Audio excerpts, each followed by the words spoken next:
बिस्मिल्लाहिर्रहमानिर्रहीम। Number 14 MCQs है, मई जून का ये पेपर है 2008 का। और इसमें पूछा जा रहा है आपसे, which line in the table describe the properties of the solid and liquid at a fix temperature. अच्छा जी, सॉलिड और लिक्विड की जो बेसिक प्रॉपर्टीज़ हैं वो तो आप जानते ही होंगे कि सॉलिड की जो शेप होती है वो भी फिक्स होती है और वॉल्यूम भी फिक्स होता है। और जब अगर हम लिक्विड की बात करते हैं तो लिक्विड में जो वॉल्यूम उनका है वो तो फिक्स होता है, लेकिन उनकी शेप फिक्स नहीं होती। वो जिस चीज़ में भी हो वही शेप अडॉप्ट कर लेते हैं। ग्लास में हो तो ग्लास की शेप अडॉप्ट कर लेते हैं, बॉल में हो तो बॉल की शेप अडॉप्ट कर लेते हैं, जग में हो तो जग की शेप, यानी इस तरह से। तो उस हवाले से जहन में रखें तो फिर आप सारे MCQs को वन बाय वन अगर देखें तो जैसे सॉलिड है, definite volume and definite shape, तो नो डेफिनेट वॉल्यूम, बट ये तो गलत ही हो गया ना, ए ऑप्शन तो पॉसिबल ही नहीं है। बी को अगर आप देखें, no definite volume but the definite shape, ये पॉसिबल ही नहीं होता सॉलिड के लिए, तो फिर इसका तो लिक्विड के तो देखने का सवाल ही पैदा नहीं होता। सी में चेक कर लें, definite volume and the definite shape, और definite volume but the no definite shape, बिल्कुल सही है, करेक्ट है, सी फॉर करेक्ट। ठीक हो गया जी, बाकी डी देखने की ज़रूरत नहीं है, आगे चलते हैं। Air is pumped slowly into a car tire to increase the pressure. The temperature of the air does not change. अच्छा जी, टेम्परेचर अगर उसका चेंज नहीं हो रहा तो इसका मतलब आप जहन में रखिएगा कि टेम्परेचर और काइनेटिक एनर्जी सेम थिंग होती है। टेम्परेचर इंक्रीज़ होता है बेसिकली मॉलिक्यूल की काइनेटिक एनर्जी इंक्रीज़ होती है, और काइनेटिक एनर्जी इंक्रीज़ होने का मतलब ये है कि उनकी स्पीड में भी इंक्रीज़ आता है। तो यहाँ पर वो कह रहे हैं टेम्परेचर डज़ नॉट चेंज, यानी कि काइनेटिक एनर्जी और स्पीड में कोई चेंज नहीं आ रहा होगा।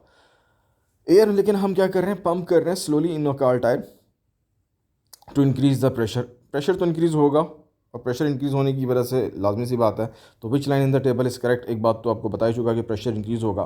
तो नंबर ऑफ़ द मॉलिक्यूल जो हिट कर रहे हैं 1 सेंटीमीटर स्क्वायर एरिया को of the tyre each second, वो ज़्यादा करेंगे, तो वो इंक्रीज़ हो जाएंगे पहले के मुकाबले में। तो ए और बी ऑप्शन पॉसिबल होगा, सी और डी तो हो ही नहीं सकता। अब ए और बी में देखते हैं average speed at which the molecules hit the tyres. तो वो जैसे मैं आपको बता चुका हूँ कि भाई टेम्परेचर में कोई चेंज नहीं आ रहा, तो इसलिए एवरेज एनर्जी या काइनेटिक एनर्जी में भी कोई चेंज नहीं आएगा। और इट मीन्स के आपके पास जब काइनेटिक एनर्जी चेंज नहीं हो रही तो स्पीड में भी कोई चेंज नहीं आएगा। तो ऑप्शन नंबर बी इसका बिल्कुल करेक्ट ऑप्शन है। तो ये आप देख सकते हैं 15 का ऑप्शन बी बिल्कुल सही ऑप्शन है। नंबर 16 को देख लेते हैं। The thermometer in the diagram has the no scale, बिल्कुल ठीक है, स्केल नहीं है।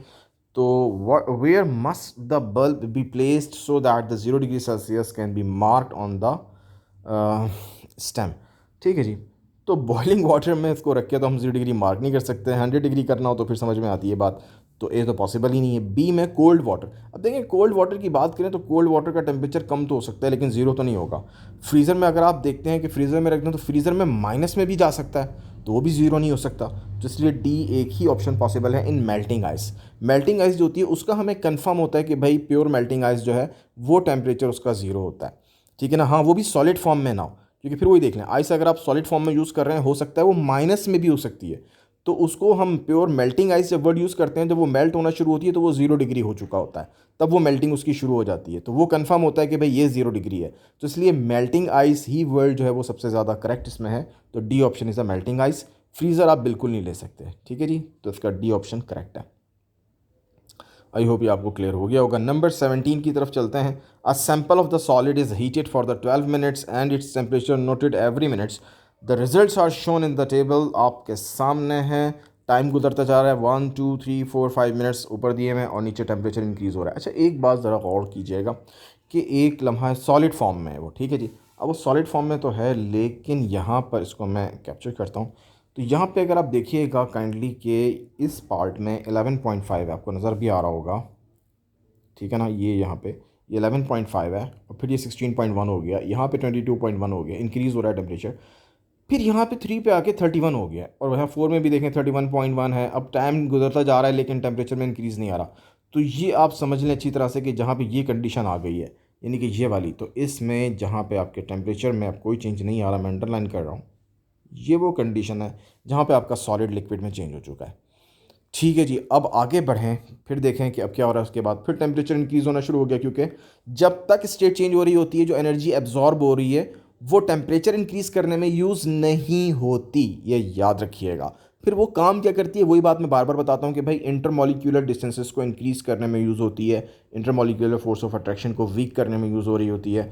अच्छा चलें, अब देखें जब वो सारा 7 मिनट के बाद वो लिक्विड में कन्वर्ट हो चुका था, और फिर 8 मिनट के बाद 9 मिनट के बाद वो लिक्विड उसका टेम्परेचर इंक्रीज़ होना शुरू हो गया, और फिर 10 मिनट्स पे पहुंच के फिर अगर आप देखें तो टेम्परेचर कांस्टेंट हो गया, तो अब वो लिक्विड बेसिकली बॉयल होना शुरू हो चुका है।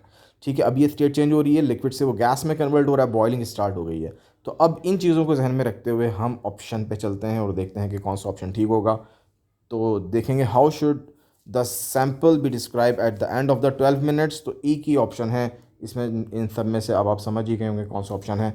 In the process of boiling, that is the D option. I hope guys ये आपको क्लियर हो गया होगा। Thank you, so nice of you.